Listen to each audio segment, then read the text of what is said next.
नमस्कार खम्मा गणी मेरे साथियों, कैसे हैं आप सभी। आज का ये जो छोटा सा सेशन है इसमें हम लोग कोई पढ़ने पढ़ाने की बात नहीं करेंगे।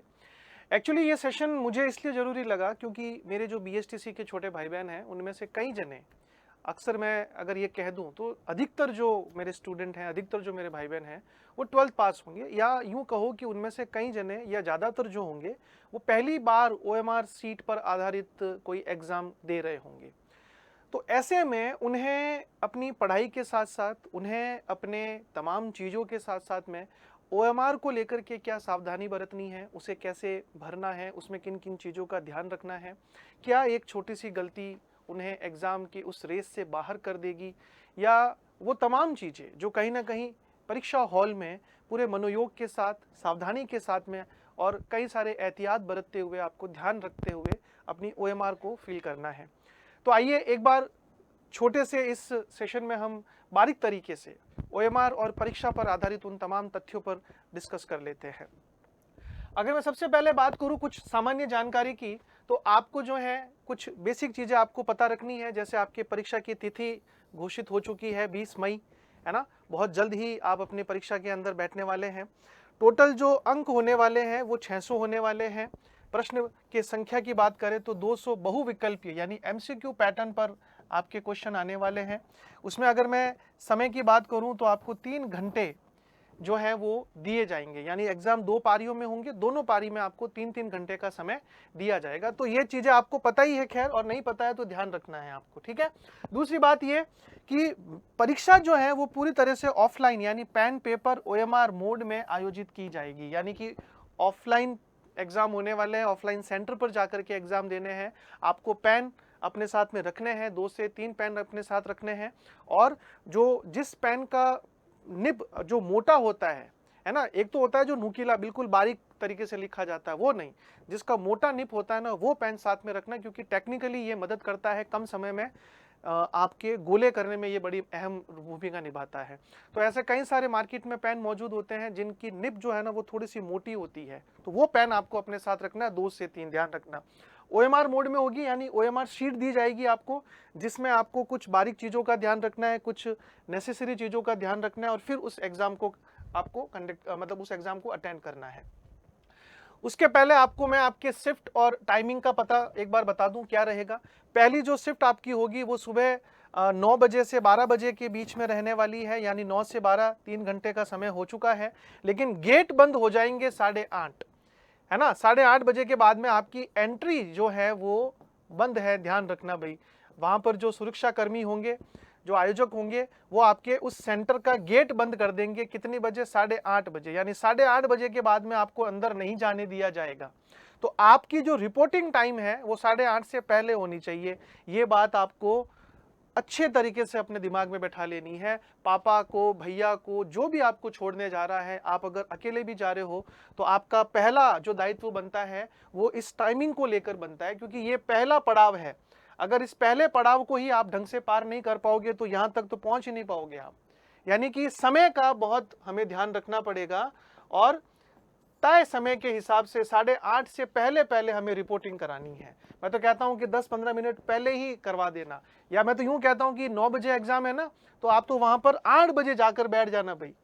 8 बजे जाकर के सेंटर के गेट के बाहर बैठ जाना, अपने सेंटर कंफर्म कर लेना कि मुझे परीक्षा यहीं देनी है। कई बार होता है कि हम हड़बड़ी में गलत सेंटर पर चले जाते हैं, वहां से फिर दूसरे सेंटर पर स्विच करने में भी दिक्कत आती है। इसलिए हमेशा घर से 2 घंटे पहले निकलो, ताकि सेंटर को भी हम एहतियात के साथ में लोकेट कर पाए कि कहाँ है, और 8 बजे जाकर के बैठ जाओ ताकि आपको एंट्री से रिलेटेड प्रॉब्लम नहीं हो। सेकंड शिफ्ट की बात करूं तो 2 बजे के बाद में गेट बंद हो जाएंगे, क्योंकि वहां एग्जाम 2:30 बजे से शुरू हो जाएगा और 5:30 तक चलेगा। तो ये 3 घंटे यहाँ रहेंगे।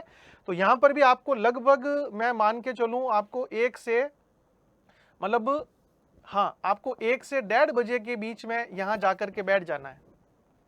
आधे घंटे पहले, 1 घंटे पहले का आपको जो है वो रखना है अपने साथ में, कि मुझे यहाँ इसके पहले जाकर के वहाँ सेंटर के गेट के बाहर खड़े हो जाना है बस, है ना।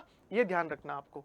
इसके अलावा और क्या चीजें ध्यान रखनी है, फिर आती है आपको कि प्रवेश पत्र और डॉक्यूमेंट्स क्या साथ ले जाने हैं। ये एक बड़ी प्रॉब्लम आती है। कई बार हम घर से निकल जाते हैं, फिर वहां जाकर के ये भी नहीं है, ये भी नहीं है, फिर बेचारे पिताजी भागते हैं, भाई भागता है है ना। और कई बार विद्यार्थी जो हैं वो गांव से आते हैं सिटी के अंदर, तो वो तो फिर बिल्कुल एग्जाम दे ही नहीं पाते हैं, है ना। फिर हम वहाँ पर परेशान होते हैं, रोते हैं।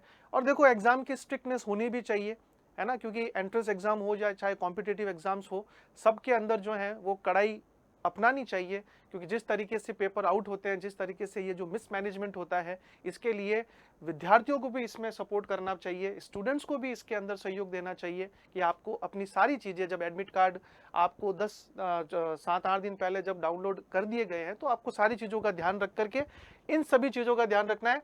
अनिवार्य क्या है कि BHTC एडमिट कार्ड की 2 से 3 प्रिंटेड कॉपी अपने साथ रखनी है। जो मेन एडमिट कार्ड होगा ना, वैसे आपको 2 से 3 प्रतिलिपि साथ में लेके जाना है। उसमें कोई मना नहीं करेंगे वो, अगर वो कहते हैं कि भाई एक ही रखना है तो बाकी वाली बाहर रख दो आप, है ना। लेकिन आपके पास होनी चाहिए 2 से 3 फोटोकॉपी होनी चाहिए एडमिट कार्ड की। वैध ओरिजिनल फोटो आईडी होना चाहिए आपका, जो फोटो आपका है नवीनतम फोटो होना चाहिए। और आपके पास में गवर्नमेंट के थ्रू अप्रूव्ड एक वैध आईडी प्रूफ होना चाहिए, जैसे आधार कार्ड हो गया, पैन कार्ड हो गया, वोटर आईडी हो गई, है ना, ड्राइविंग लाइसेंस अगर है आपका तो वो है। मुझे नहीं लगता कि 12वीं पास वालों के पास ड्राइविंग लाइसेंस होगा, तो आपको आधार कार्ड मस्ट भी, पैन कार्ड भी शायद ही होगा, वोटर आईडी वो भी शायद ही होती है ना। लेकिन जिनके पास में ये अवेलेबल है वो लेके जाए, लेकिन जिसके पास में कुछ नहीं है तो आधार कार्ड तो गवर्नमेंट ने दिया ही है, वो आपको लेके जाना ओरिजिनल, और उसकी फोटोकॉपी भी साथ में लेके जाना है। ओरिजिनल तो ले जानी है, साथ में 2 फोटोकॉपी भी ले जानी है उसकी, ध्यान रखना भाई। इसके अलावा रंगीन पासपोर्ट साइज फोटो आपके पास होना चाहिए, वही फोटो जो आपने फॉर्म में लगाया, फॉर्म भरते समय जो फोटो आपने दिया था ना, वही फोटो आपको अपने साथ में लेके जाना है। कितने भैया? 2 से 3 लेके जाना है, ध्यान रखना, ठीक है। आपको पारदर्शी नीला या काला बॉल पेन लेके जाना। पारदर्शी का मतलब समझते हो आप? एक तो जैसे ये मार्कर है तो ये पारदर्शी नहीं है ना। लेकिन कुछ पेन ऐसे आते हैं जिसमें आपको रिफिल दिखाई देती है, वो पेन लेके जाना है ना। जो ऊपर से कवर होते हैं, प्रिंटेड होते हैं, वो पेन नहीं, बिल्कुल पारदर्शी पेन होनी चाहिए। वैसी 2-3 पेन ले जाओ, और ध्यान रखना कि उसका जो पिन हो, आगे वाला जो निप हो, वो थोड़ा मोटा हो, जिससे गोला इजीली हो जाए, OMR फटे नहीं। क्योंकि कई बार क्या होता है कि हद से ज्यादा पतला पिन होता है ना, तो OMR में छेद हो जाता है, तो वो भी ध्यान रखना आपको। इसके अलावा क्या क्या नहीं ले जाना है, तो देखो भाई, आपको एंड्रॉयड फोन नहीं ले जाना है, फोन कोई भी नहीं लेके जाना है, मोबाइल होना ही नहीं चाहिए पास में। आपको वॉच नहीं लेके जाना है, ध्यान रखना, स्मार्ट वॉच, कैलकुलेटर नहीं होना चाहिए, और भी कोई दूसरे इलेक्ट्रॉनिक उपकरण नहीं होने चाहिए। इवन कि मैं तो कहता हूं कि आपके गले में, आपके हाथ में, है ना, या आपके कान में अगर कुछ भी पहन रखा है, कोई धागा हो, कोई आभूषण हो, वो भी आपको घर रख के जाना है, ध्यान रखना। हेयर बेल्ट भी अगर आप लगा के जाते हो तो रिबिन या जो छोटे से रबड़ आते हैं, जो लेडीज हैं, मेरी जो बहनें हैं, वो आपका ध्यान रखना उसमें। अगर वो भी कहे कि नहीं इसको भी उतारना है तो बाहर रख देना भाई। किसी भी तरह का हमें कोई वहां पर न्यूसेंस क्रिएट नहीं करना है, इस बात का ध्यान रखना। कपड़े नॉर्मल होने चाहिए, सादे कपड़े होने चाहिए, लोअर पहन लो आप ज़्यादा से ज़्यादा, है ना। इसके अलावा टी शर्ट्स हो बिना कॉलर के, छोटी आस्तीन वाला हो, उस पर प्रिंट ना हो कोई चीज़। ये सारी चीज़ें आपको एहतियात के साथ ध्यान रखनी है, क्योंकि वहाँ जाकर के परेशान होंगे आप, ठीक है। इसके अलावा व्हाइटनर, इरेजर, ये ब्लेड वगैरह, ये आपको साथ में नहीं ले जाना है, ध्यान रखना। ऐसा नहीं कि 12वीं बोर्ड में इरेजर लेके जाते थे, गलत हुआ तो मिटा दिया, ऐसा नहीं चलेगा। OMR के अंदर काट साट बिल्कुल मना है, ध्यान रखना। रफ कागज भी नहीं ले जाना है आपको, आपके पेपर के अंदर ही आपको एक पोर्शन देते हैं वो रफ के लिए, उसके अलावा एक्स्ट्रा कोई कागज नहीं होना चाहिए आपके पास में। इस चीज का भी ध्यान रख लेना है। छोटी छोटी चीजें हैं लेकिन बहुत काम की चीजें हैं। अब आपका जो प्रवेश पत्र आपने डाउनलोड किया, उसमें मेन विवरण क्या क्या होने चाहिए, अगर नहीं है तो कार्रवाई करो। क्योंकि मैं अभी पढ़ा रहा था 2-4 दिन पहले, तो मेरे किसी भाई का कमेंट आ रहा था कि भैया ई मित्र वाले ने जो है वो मेरा जो उसमें जो लिंग था, जेंडर जो था उसका, वो उसने फीमेल कर दिया। वो मतलब ई मित्र जब फॉर्म भराया था उसने, तो वो भैया वो है पुरुष, लेकिन वहाँ जेंडर में उसने फीमेल कर दिया।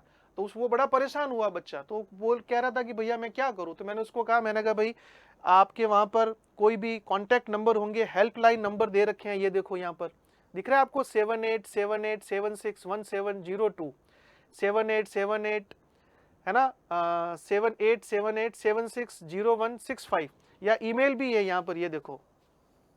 ये कुछ ऐसे कॉन्टैक्ट नंबर हैं जहां इस तरह की जो गलतियां हुई है, जैसे उस मेरे भाई के साथ हुआ है है ना, जेंडर में उसके फीमेल लिख दिया। तो आप अभी भी देख लेना, अभी भी आपके पास में जो आपका एडमिट कार्ड है उसमें देख लो, अगर किसी भी तरह की कोई त्रुटि है, कोई भी गलत प्रिंट हुआ है, तो हेल्पलाइन नंबर पर अभी कॉल कर लो, वहां से आपको मदद मिल जाएगी। हेल्पलाइन नंबर भी हम यहाँ दे रहे हैं, आपको देख लो, ठीक है। इसमें आपको और क्या क्या ध्यान रखना है कि व्यक्तिगत विवरण आपको एक बार देख के जाना है। आपका नाम, स्पेलिंग सही होनी चाहिए, हिंदी में है तो उसमें मात्राओं का ध्यान रखना, आपकी डेट ऑफ बर्थ का ध्यान रखना है, श्रेणी आपकी कौन सी कैटेगरी है उसका जरूर देख लेना है ना। ये चीजें जो है वो 100% जांच के जाना है, ऐसा नहीं कि बस फोटो देख लिया, सेंटर देख लिया और मुंह उठा के चले गए, नहीं करना है। आपको आराम से तसल्ली के साथ में एडमिट कार्ड देखना है आपको। इसके अलावा लोकेशन देखना, भाई परीक्षा केंद्र का नाम पूरा देखना। कई बार होता है, एक बार मैं कोई एग्जाम सेंटर पर खड़ा था, है ना, किसी को छोड़ने गया था, मेरे सिस्टर को, तो वहाँ एक कोई मेरी बहन थी दूसरी, है ना, तो वो एग्जाम देना आई और उसका मतलब जब गेट बंद होने लगे ना, तब उसको पता चला कि ये वो सेंटर ही नहीं है जहाँ मुझे एग्जाम देना है। अब वहां से उसका सेंटर जो था वो 1.5-2 किलोमीटर दूर था। उसके बाद में वो अपने पिताजी के साथ में गाड़ी में भागी भी है, क्या पता उसको एग्जाम देने दिया गया होगा नहीं दिया गया होगा। तो ऐसी चीजें तुम्हारे साथ नहीं हो जाए, तो अपने एग्जाम की जो एग्जाम सेंटर की जो लोकेशन है ना, उसको थोड़ा ढंग से देख लेना। वहां जाने के बाद में 10 बार देख लेना। कोई अपने ऐसा नहीं है कि मुझे एक बार देख लूंगा मैं, ओवर कॉन्फिडेंस नहीं होना है वहां पर। आपको 10 बार अगर केंद्र देखना पड़े तो देख लो, 10 जनों से पूछ लो कि भैया यही है ना सेंटर, भैया यही है ना। 10 जने जब कहते हैं ना कि हाँ यही है, तो उसको कंफर्म मानना है, ध्यान रखना। परीक्षा विवरण आपको देख लो, एक तो रोल नंबर, एप्लीकेशन नंबर मिलना जरूरी है, क्योंकि बिना रोल नंबर और एप्लीकेशन अगर आपकी नहीं है, जो आपने फॉर्म में है आपके, तो फिर वो आपका मान्य नहीं होगा, वैध नहीं होगा। तो ये चीजें भी आपको देखनी है। इसके अलावा फोटो और हस्ताक्षर, ऐसा नहीं कि वहां जाकर के तो कोई साइन ऐसे कर रहा है और वहां जा आपने उसमें फॉर्म में तो ऐसे साइन किया और वहां जाकर के आप ऐसे कर रहे हो, ये नहीं करना है। जो सिग्नेचर आपने फॉर्म भरते समय किए हैं वही सेम सिग्नेचर आपको वहां पर भी ओएमआर में भी करने हैं, ये बात ध्यान रखनी है। फोटो आपको अपने साथ वही लेके जाना है जो आपको वहां फॉर्म भरते समय आपने चिपकाई थी, वही फोटो साथ में लेके जानी है।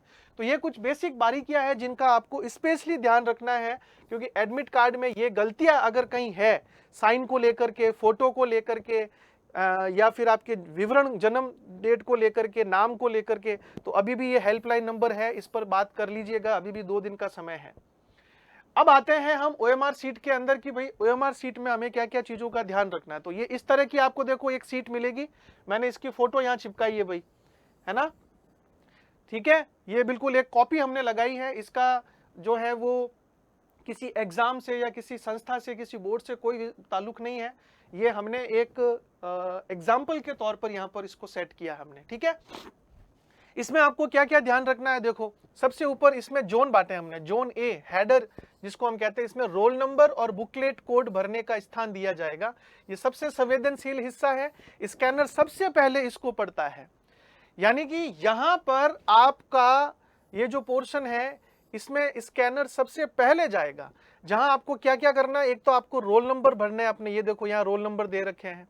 इसके अलावा आपको वहां पर क्या करना है, बुकलेट नंबर देने, ये देखो ये बुकलेट नंबर है आपका। इसके अलावा यहाँ पर ओएमआर नंबर भी दे रखे हैं। तो सबसे पहले आपको वो यहां पड़ेगा स्कैनर, जब आपकी आंसर शीट मशीन में जाएगी ना, तो मशीन सबसे पहले आपका रोल नंबर, आपका बुकलेट नंबर और आपकी ओएमआर नंबर को मैच करेगा, तभी वो आगे का प्रोसेस करेगा, नहीं तो वो इसको यहीं रिजेक्ट कर देगा। तो इस बात का अवश्य ध्यान रखना है कि आपको मिलने वाली बुकलेट नंबर और आपको मिलने वाली ओएमआर नंबर, बुकलेट मतलब प्रश्न जो पेपर दिया जाएगा ना उसको बुकलेट कहते हैं, उसका और ओएमआर का जो क्रमांक है ना वो मैच करना चाहिए, तभी वो वैलिड किया जाएगा, ध्यान रखना। इसके अलावा 1 से 200 तक के बबल्स दिए जाएंगे आपको यहाँ पर, ये वाला पोर्शन, क्योंकि आपके सवाल जितने आएंगे उतने उससे ज्यादा ही मिलेंगे बबल्स आपको। तो वो कह रहा है कि 200 बबल्स दिए जाएंगे। उसमें आपको क्या करना है, उसमें गोले लगाने हैं। जैसे सपोज करो कि आपने पहला सवाल अटेंड किया, तो पहला सवाल ये रहा, देखो यहाँ दिखा, किसी को नहीं दिखा होगा। यहाँ पर आपको लगता है कि भी पहले सवाल में मेरा बी ऑप्शन सही है, तो आपको उस बी के अंदर उसको गोला करना है। गोला कैसे करना है वो भी मैं आगे बताऊंगा। और गोले करते समय क्या क्या ध्यान रखना है, ये भी हमारे लिए बड़ा आवश्यक चीज हो जाती है। तो ये गोले आपको अच्छे से करने हैं। उसके बाद में आपके हस्ताक्षर होने चाहिए, है ना, और इन्विजिलेटर यानी कि जो आपका परीक्षा केंद्र पर आपके हॉल में, आपके कमरे में जो आपका एग्जाम लेने आए, उसके सिग्नेचर और आपके खुद के सिग्नेचर कंपलसरी है ना। और वहां पर उनके पास में भी एक प्रतिलिपि होती है, वहां पर भी सिग्नेचर करना। अगर वो भूल जाए तो उसको बोलना कि सर मेरे साइन भी तो करवा लो, क्योंकि वो आपकी उपस्थिति दर्ज करवाता है, वो ये कंफर्म करता है कि आप ही वो कैंडिडेट हो जिसने ये एग्जाम दिया है। तो ये चीजें आपको कुछ कंफर्म करनी है, इस बात का ध्यान रखना। ओएमआर सीट पर कोई भी रफ कार्य या फालतू निशान नहीं बनाने हैं। आई बात समझ में?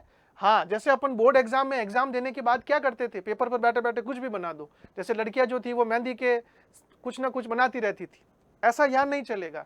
एग्जाम देने के बाद में ओएमआर को चुपचाप छेड़ना ही नहीं है, जो कंपलसरी चीजें वही लिखनी है। उसके अलावा एक भी dot, point, pen, van, scratch वगैरह कुछ भी नहीं होना चाहिए। ये बातें आपको निश्चित कर लेनी है पहले ही। इसके बाद में अब हम आते हैं कि ओएमआर भरते समय हमें क्या ध्यान रखना। यह सबसे महत्वपूर्ण है आज के इस वीडियो का। तो ध्यान रखना कि रोल नंबर भरने के तकनीकी नियम क्या क्या होते हैं। पहला केस क्या है कि जब ओएमआर में कॉलम ज्यादा और रोल नंबर में अंक कम हो। अगर आपके ओएमआर के अंदर रोल नंबर वाले कॉलम ज्यादा है, उसमें कॉलम ज्यादा है लेकिन आपके रोल नंबर की डिजिट कम है, तो उसको कैसे करना है। तो कई बार हम क्या करते हैं, आगे से शुरू करते हैं। जैसे सपोज करो कि भाई किसी जैसे 1 2 3 4 5 6 7 8, अब 8 कॉलम है और आपके रोल नंबर की डिजिट है जैसे मान लो 1 2 3 4 5 6।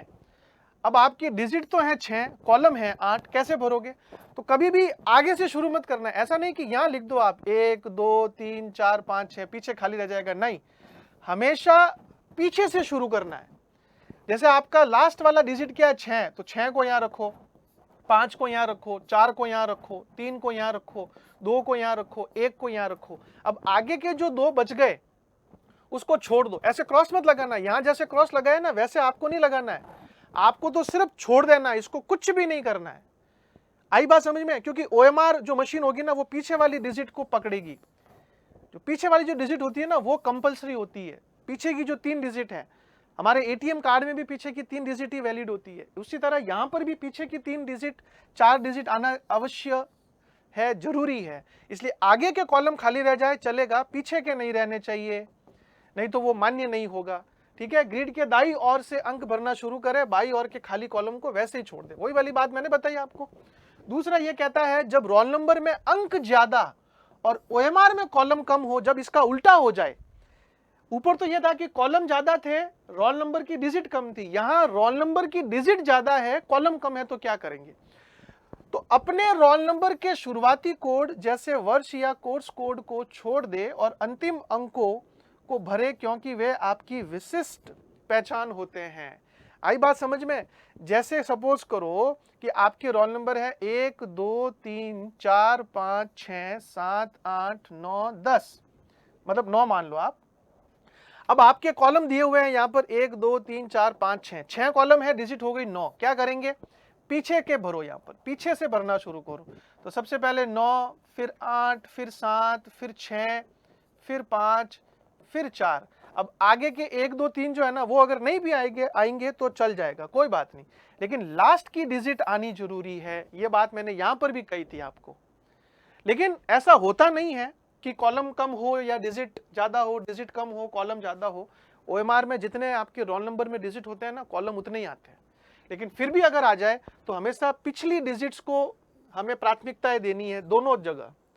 अगर डिजिट ज्यादा है कॉलम कम है तो भी पीछे वाली प्राथमिकता, और अगर कॉलम ज्यादा है डिजिट कम है तो भी पीछे वाली को प्राथमिकता देना है। ठीक है, ये आपको ध्यान रखनी है बातें।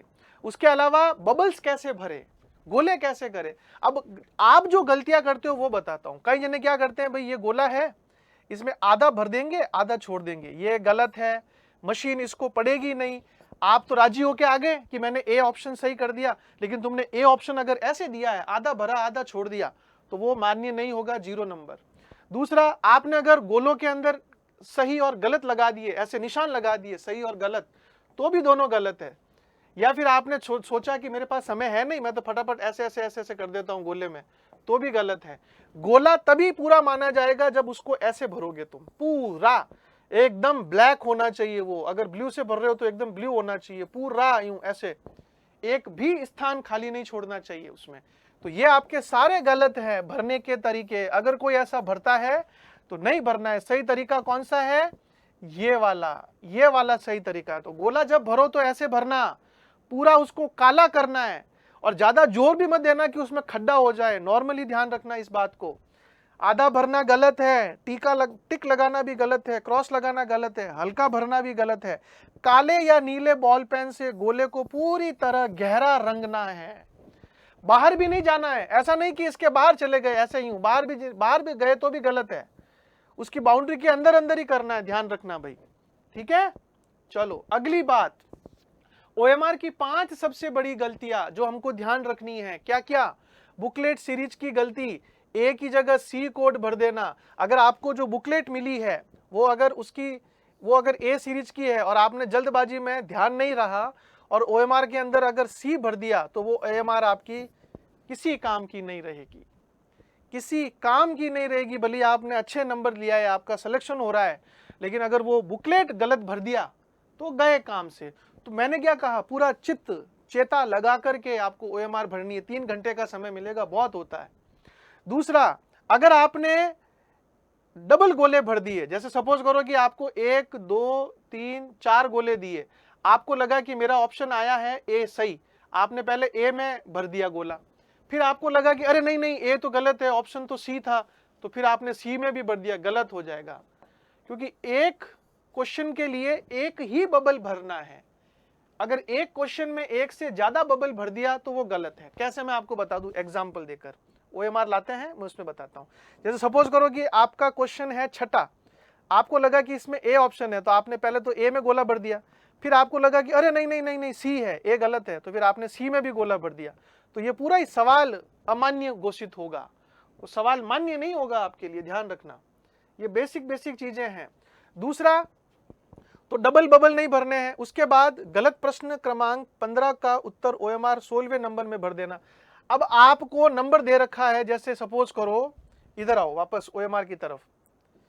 अब जैसे आप यहां पर आंसर दे रहे हो, इधर देखो, जैसे आपने 6 का आंसर दिया सी, लेकिन वो सी आपने ध्यान नहीं दिया और आपने उसको भर दिया 7वें में सी, 7वें में सी भर दिया। फिर आपको लगता है कि अरे यार गलती हो गई, मैं यहां पर भी सी कर देता हूं, तो फिर आपका ये तो सही हो जाएगा, लेकिन 7वें में फिर आपका दूसरा कोई मान्य नहीं होगा, क्योंकि एक क्वेश्चन में एक ही बबल मान्य होता है।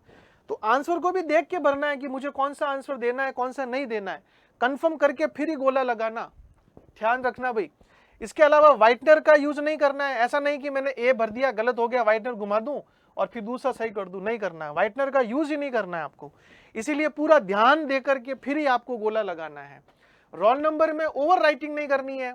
ऐसे नहीं कि रोल नंबर में आपने लिख दिया कि 6 1 3, तो पहले आपने यहाँ 6 में गोला कर दिया, फिर 1 की जगह यहाँ पर 5 में कर दिया, फिर कह दिया अरे नहीं नहीं 1 है, 1 में कर दूं, तो नहीं होगा। ओएमआर में गोले लगाते समय आपको पूरा ध्यान रखना है। अगर नहीं समझ में आए तो वहां पर आपके परीक्षा सेंटर पर जो है, जो टीचर होगा, जो इन्विजिलेटर होगा, उसको पूछ लेना कि सर मैं नया हूँ, मैं अभी अभी पास होके आया हूँ 12वीं, मैंने ओएमआर इसके पहले नहीं भरी है, सर मेरी थोड़ी मदद कर दो। वो मदद करने के लिए ही होते हैं, वहां पर 2 जने होते हैं ना, वो दोनों आपकी हेल्प के लिए ही होते हैं। उनसे पूछ लेना, आप लोग गलत मत करना मेरे भाई, है ना। तो ये चीजों का ध्यान रखना। अगर ये गलतियां होती है, बुकलेट गलत लगा देना, ओएमआर सीरीज गलत लगा देना, एक से अधिक गोले भर देना, है ना, इरेजर का यूज कर देना, व्हाइटनर का यूज कर देना, इससे आपकी ओएमआर रिजेक्ट होगी। रिजेक्टेड है, वो चेक ही नहीं करेगी मशीन, पहले ही फेल हो तुम, पहले ही उसके लिए जो है वो अवेलेबल नहीं होंगे आप। ध्यान रखना इन बातों का। उसके अलावा एग्जाम हॉल के गोल्डन रूल्स क्या होते हैं, एग्जाम हॉल में जाते वक्त हमें किन किन चीजों का ध्यान रखना है। तो जब भी आपको प्रश्न पत्र मिले तो चेक करो कि उसकी जो सील है वो बरकरार रहे, क्योंकि प्रश्न पत्र आपको एक लिफाफे में या एक थैली में दिया हुआ मिलेगा, या फिर हो सकता है कि खाली प्रश्न पत्र मिले तो उसका पहला और आखिरी पेज चिपका हुआ मिलेगा, और वो आपको एग्जाम की घंटी बजने के बाद उसको फाड़ करके अलग करना है। अगर आपकी ओएमआर पहले से ही थैली से बाहर हो, एनवलप से बाहर हो या कटी हुई हो, तो आप इन्विजिलेटर को दे देना कि सर ये पहले ही खुली हुई है, आप इसके अगेंस्ट जो है वो जो भी उचित कार्रवाई है वो करो और फिर मुझे नई ओएमआर दो, ठीक है। तो सील का ध्यान जरूर रखना कि वो सील पैक होनी चाहिए उसकी। पेज चेकिंग, खोलते ही जांच ले कि सभी पेज छपे हुए हैं या कोई भी प्रश्न गायब नहीं हो, है ना। जितने भी प्रश्न हैं अपने टोटल, वो सारे प्रश्न होने चाहिए। अगर कोई क्वेश्चन आपको मिसप्रिंट है, कोई पेपर खाली आ गया, उस पर 5 सवाल ही नहीं है, 4 सवाल ही नहीं है, 1 सवाल मिस है, गलत है, तो आप पहले ही कह देना। ऐसा नहीं कि आप हिंदी का क्वेश्चन अटेंड कर रहे हो, उसमें अंग्रेजी का छपा हुआ आ गया, हिंदी है ही नहीं, तो बुला के बोलो कि सर ये हिंदी का पोर्शन चल रहा है, इसमें अंग्रेजी का सवाल कैसे दे दिया। वो क्या कहते हैं आपको, वो क्या दिशा निर्देश देते हैं, उसकी पालना करनी है आपको। प्रश्नों को ध्यान से पढ़ के, विशेषकर नहीं है या असत्य है वाले प्रश्न। मैंने आपको ये बात बताई थी कि हम जल्दबाजी में क्वेश्चन रीड करते समय ये भूल जाते हैं कि वो हमको कह रहा है कि गलत स्पेलिंग कौन सी है। जैसे मैं आपको कई बार सॉल्व करवाता हूं तो मैं नहीं कहता हूं कि देखो ये कॉन्फिडेंस की गलत स्पेलिंग पूछ रहा है, सही नहीं पूछ रहा है। तो वो ध्यान रखना है प्रश्न में कि ये गलत पूछ रहा है, सही पूछ रहा है, सत्य पूछ रहा है या असत्य पूछ रहा है। ये बातें भी हमको ध्यान रखनी है। ईगो पर न ले, किसी एक कठिन प्रश्न विशेष रीजनिंग पर 2 मिनट से ज्यादा न अटके। अक्सर आप रीजनिंग पर अटक जाते हो, आपको लगता है कि ये तो मैंने हमारे अजय सर की क्लास में सॉल्व किया था, है ना। या फिर जैसे आपको कोई कल्चर का कोई किला या किसी राजा के बारे में पूछ रहे तो आप अड़ मत जाना कि ये तो हमने रवि सर की क्लास में या केपी सर की क्लास में किया था, ये मुझसे क्यों नहीं हो रहा है, मैं तो करूंगा नहीं।